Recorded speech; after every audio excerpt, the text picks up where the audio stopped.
আমি তো তোমাকে দেখে অবাক না হয়ে থাকতেই পারছি না। আমি খুব ভাগ্যবান যে তোমার মতো আমি একটা বউ পেয়েছি।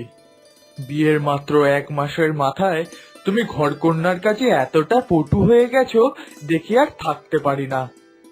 কাজ করলে নাম তো পাওয়া যাবেই। যেহেতু দেখেছো যে আমি ভালো কাজ করছি, অমনি আমার গুণগান করতে একেবারে শুরু করে দিলে বলো।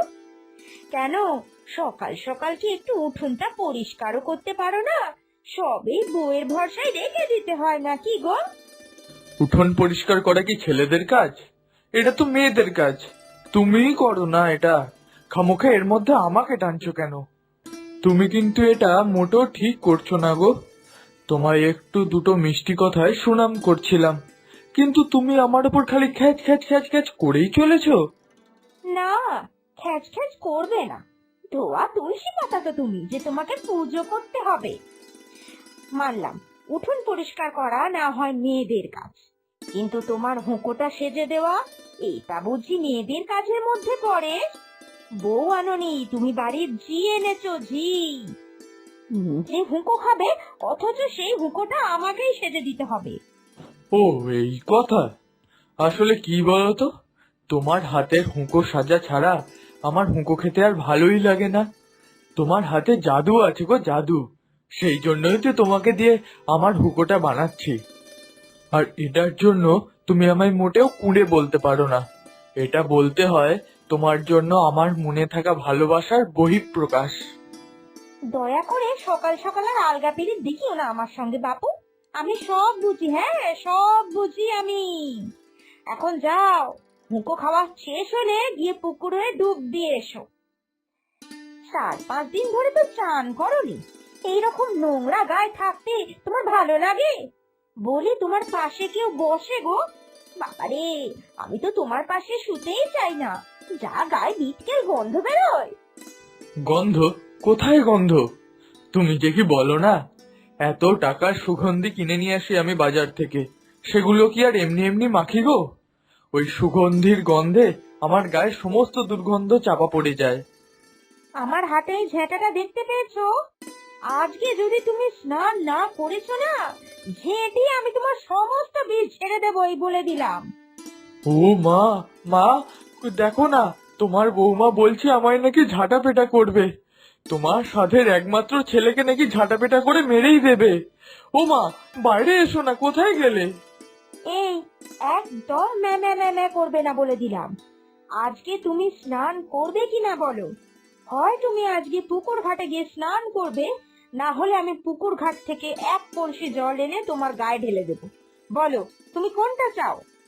ধুত, ভালো লাগে না ছাই। আজকে মনে হচ্ছে আমাকে স্নান করতেই হবে। হ্যাঁ গো, করতে তোমায় আজকে হবেই। আর শুধুমাত্র তুমি নয়, তোমার মাকেও আমি আজকে স্নান করাবো। কি করে যে তোমরা সারা বাড়ির লোকজন শীতকালে স্নান না করে থাকো, আমি বুঝি না বাপু। আর করলে না তো করলে না, 1 দিন 2 দিন মানা যায়। 2 সপ্তাহ ধরে তোমরা কেউ স্নান করোনি? কি হলো, এখনো যে হুঁকো হাতে নিয়ে বসে রইলে? যাবে না, নাকি ঝেঁটিয়ে তাড়াবো আমি? এই না না, রাগ করে না। এই ছোটখাটো ব্যাপারে কি এত রাগ করলে চলে? এই যাচ্ছি তো, যাচ্ছি গো। একটার তো ব্যবস্থা করলাম, এখন দেখি ওনার ব্যবস্থা কি করে করতে পারি। জান না বাবা, পুকুরে গিয়ে ভালো করে স্নান না করে আসলে আজকে আমি ঘরে খেতেই দেবো না।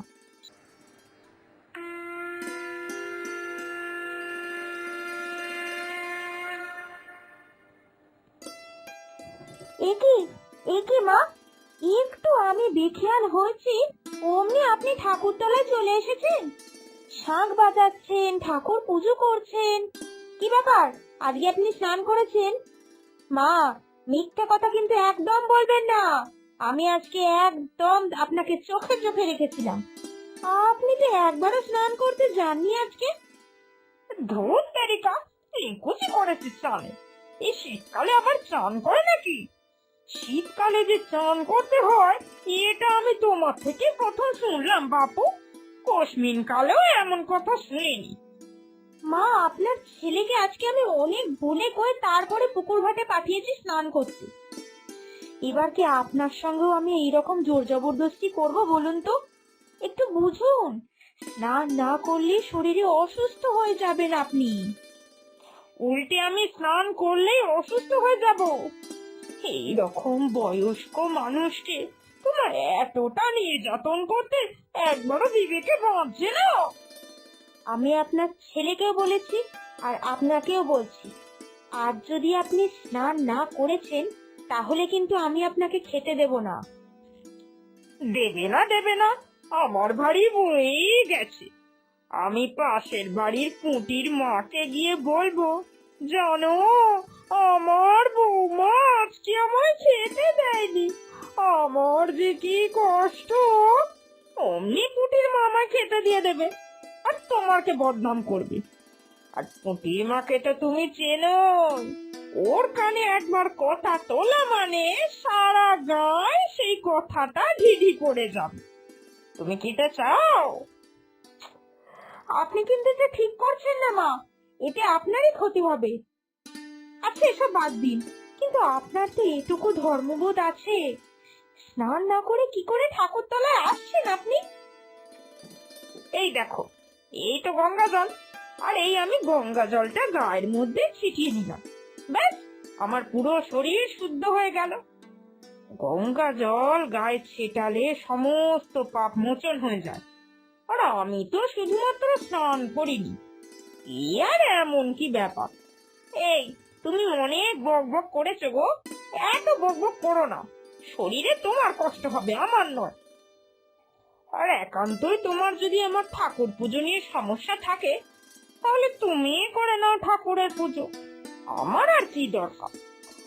আমি যেচে পড়ে তোমার সাহায্য করতে এসেছিলাম, ভাবলাম বৌমা এত খাটে, সংসারের এত কাজকর্ম করে, ঠাকুর পুজোটা না হয় আমি করে দিই। কিন্তু সেই ভালো তো তোমার সহ্য হবে না, দরকার নেই বাবা আমার এত কাজ করে, এই আমি চললুম। ছেলেকে সবাই সাইজটা করতে পারি, কিন্তু এই জাঁদরেল মাকে আমি যে কিভাবে সাইজটা করব ভাবতেই পারছি না। দূর, একে তো চান করাতেই হবে, না হলে শরীর খারাপ হয়ে যাবে আর তখন আমাকেই ভুগতে হবে। এই শীতকালটা যে কিসের জন্য আসে বুঝি না বাপু। এ কি বৌমা, আমাকে আজকে একটা মাছ দিয়েছো কেন? তুমি তো জানো দুটো মাছ ছাড়া আমি খেতেই পারি না, তা তুমি আমায় একটা মাছ দিয়েছো। আর এটা কি তেলটেলানি ঝোল করেছো? একটুখানি ভালো করে মাছের কালিয়া করতে পারো না রসিয়ে কষিয়ে? তাকে তো আপনি স্নান করেন না, তার উপর এইসব ভারী খাবার খাবেন বলছেন? একটু তো নিজের বয়সের দিকে খেয়াল করুন। শীতকালে আপনি 2-3 সপ্তাহ মতো চান করেন না, আপনার তো শরীর গরম হয়ে যাবে, তার উপর এই ভারী খাবার। শোনো, হিসাব মেলাতে যেও না আমার সঙ্গে। মেনে নিলাম আমি শীতকালে 7 দিন স্নান করি না, কিন্তু আমি যে গরমকালে একদিনে 7 বার স্নান করে নিই, হিসাবটা তো তাহলে একই হলো না। শীতকালে স্নানটা গরমকালে করলাম কি গরমকালে স্নানটা শীতকালে, এই আর এমন কি ব্যাপার? তুমি এত আমাকে নিয়ে ভেবো না তো বাপু, তুমি নিজের চরকায় তেল দাও, দাও দাও আমার একটা ক্রিসমাস দাও। নিন খান, খেয়ে আপনার যা ইচ্ছা হয় করুন, তবে দয়া করে শরীর খারাপ হলে আপনি আমায় জ্বালাতে আসবেন না। আপনার ছেলে আর আপনি তো একই রকম, আপনি আপনার ছেলের কাছে গিয়ে বলবেন যে শোন বাবা আমার এই কষ্টটা হচ্ছে, তখন আপনার ছেলেই আপনাকে সামলাবে, আমি আর কিচ্ছুতে নেই এই বলে দিলুম। বৌমার আবার বেশি বেশি ঢং, শীতকালে স্নান করো? না, এই মহিলাকে এইভাবে ছেড়ে দিলে হবে না। ওনাকে তো আর আমি ভয় দেখিয়ে শাসন করে স্নান করাতে পাঠাতে পারবো না, পেঁচে ফেলে ওনাকে আমায় জব্দ করতে হবে। যে করে হোক কাল আমার শাশুড়ি মাকে আমি জলে স্নান করাবই। এত করে বলি যে স্নান করতে চান না যখন তাহলে একটু গরম জল করে দিই, উনি বলেন যে না, জলেই ওনার আপত্তি। জলে যদি ওনার আপত্তি থাকে তাহলে জল খান কি করে বাপু? শীতকালে তো জলটাও ভালো করে খেতে চায় না। ধুর ধুর, আমার হচ্ছে যত জ্বালা, মনে হয় শীতকালে যত জলাতঙ্ক রোগী সব আমার বাড়িতে এসে জুটেছে। সেই দিন রাতেই বৌমা একটা দারুণ পরিকল্পনা করে ফেলল যে কি করে তার শাশুড়ি মাকে স্নান করানো যায়। পরের দিন সকালবেলা হতেই, মা, ওমা, মা, একবার তাড়াতাড়ি করে দরজাটা খুলুন না। বলো, কি হয়েছে? সকালবেলা এরকম চিৎকার চেঁচামেচি কেন করছো? মা, আজকে তো ও বাড়িতে নেই, শহরে কাজে গেছে। চলুন না মা, আমরা একটা পিকনিক করি। এই শীতকালে পিকনিক করাই হয়নি। আমার বাপের বাড়ির লোকজন সবাই আসবে। চলুন না মা, আমরাও যাই। কি বলছো? পিকনিক করতে যাব? পিকনিকের নাম শুনে এই শীতকালের সকালে আমার ঘুমটা সব ছেড়ে গেল একেবারে। চলো চলো, তাড়াতাড়ি চলো, এক্ষুনি আমরা যাই। কিন্তু মা, পিকনিকটা হবে ওই বনবিবির জঙ্গলে। আপনি কি যেতে পারবেন? বনবিবির জঙ্গলে? এই তো এখান থেকে একটুখানি। এখানে আবার না যাওয়ার কি আছে? চলো চলো। ওই বনবিবির জঙ্গলে যে আপনার কাল হবে মা, সেটা আপনি এখনো ধরতেই পারলেন। যাকে সহজে রাজি হয়ে গেছেন যখন, এটাই ভালো। আচ্ছা ঠিক আছে, চলুন চলুন, তাহলে আমরা এখনই বেরিয়ে পড়ি। সকালবেলা কড়াইশুটির কচুরি আর আলুর দম হচ্ছে, গিয়ে তো সকালের টিফিনটা খেতে হবে। চলুন চলুন। হ্যাঁ হ্যাঁ, চলো চলো। দাঁত মাজার দরকার নেই, যেভাবে আছি সেভাবেই চলে যান। দাঁত মাজলে আবার ওই ঠান্ডা জল হাতে লাগাতে হবে। না না বাপু, আমি তো জল থেকে এই শীতকালে 7 হাত দূরে থাকছি। চলো চলো, তাড়াতাড়ি যাই। হ্যাঁ, আপনি যা নোংরা, দাঁত মাজবেন কেন? আগে তো স্নান করতেন না, এখন তো দেখছি দাঁত মাজাটাও লাটে তুলে দিল। কিছু বললে নাকি বৌমা? কোথায়? না না, কিছুই বলিনি। আপনি ধান শুনতে কান শুনেছেন। চলুন চলুন। মা, এই জায়গাটা কিন্তু খুব সুন্দর, দেখেছেন? আপনি একটু এখানটা দাঁড়ান না মা, আমি আপনার একটা ছবি তুলে দিই। যা বাবা, এই তো তুমি তাড়া দিচ্ছিলে দেরি হয়ে যাবে বলে। এখন আগে চলো পিকনিক স্পটে পৌঁছে যাই, না হলে যে দেরি হয়ে যাবে। ওখানে গিয়ে সবার সঙ্গে একসঙ্গে ছবি তুলবো। না না মা, আমি এখানেই ছবি তুলতে চাই। আপনি একটু দাঁড়ান না, এই জায়গাটা আর পাবো না ওখানে গেলে। আপনি একটু দাঁড়ান না, চলে এবার। আরেকটু দূরে যান মা, আরেকটু দূরে। না না, আর দূরে যাব না, এখানে গোবর রয়েছে, আমি গোবরের মধ্যে পা স্লিপ খেয়ে পড়ে যেতে পারি। কিছু হবে না মা, আপনি যান। এই তো আমি ধরছি, এই যে। এই যা, একদম খেয়াল করিনি মা। আসলে আসলে আমি আপনাকে সাইড করতে যাচ্ছিলাম, কিন্তু হাত ফসকে আপনি পড়ে গেলেন যে। এটা তুমি কি করলে?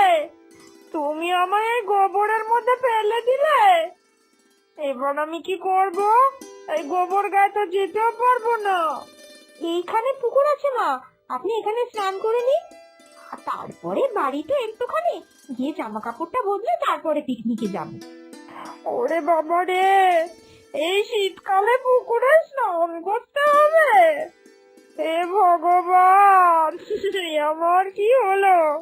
তুমি ইচ্ছা করে আমায় গোবরের মধ্যে ফেলেছো। আমি কি কিছু বুঝি না? কত খুকি আমি। ইচ্ছা করে করিনি মা, বিশ্বাস করুন। হাত ফসকে হয়ে গেছে, আর যা হয়েছে তা তো ভালোর জন্যই হয়েছে বলুন। আমি আপনাকে কবে থেকে বলছিলাম স্নান করুন স্নান করুন। দেখুন, আজকে ভগবানই আপনাকে স্নান করার জন্য নির্দেশ দিয়ে দিয়েছেন। যান যান দেখি, ঝটপট পুকুরে নেমে ফেলুন, বড্ড বাজে গন্ধ লাগছে। এরপর আর কি, শাশুড়ি মা পুকুরে নেমে গেল স্নান করতে। মাত্র কয়েক ডুব দিয়ে সে সঙ্গে সঙ্গে উঠে চলে এলো। যাক, এই সুবাদে অন্তত শাশুড়ি মাকে স্নান করাতে পেরেছি। বুদ্ধিটা তাহলে আমি ভালোই বাতলেছি, কি বলুন বন্ধুরা?